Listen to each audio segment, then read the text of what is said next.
কৃষকদের কিভাবে সমৃদ্ধ করা যায়, তাদের আয় কি করে বাড়বে, কিভাবে কৃষকরা আত্মনির্ভর হবে, রাজ্যকে তারা কিভাবে আত্মনির্ভর হিসেবে তৈরি করবে তা নিয়ে চিন্তা করছে রাজ্য সরকারের বিভাগীয় দপ্তর।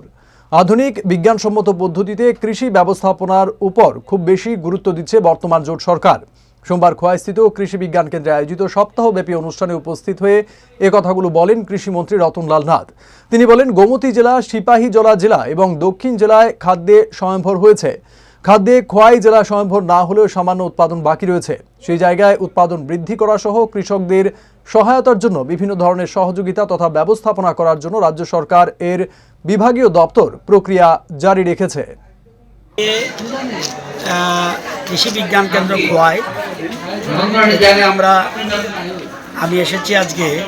তাদের সপ্তাহব্যাপী অনুষ্ঠান চলছে, গোল্ডেন জুবলি।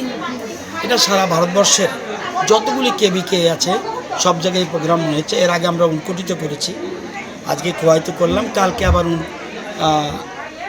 এর আগে ধলাইতে করেছি। তো আজকে খোয়াই এবং আগামীকাল উনকোটিতে হওয়ার কথা রয়েছে। মূল উদ্দেশ্য হলো কৃষকদের কিভাবে আরও সমৃদ্ধ করা যায়,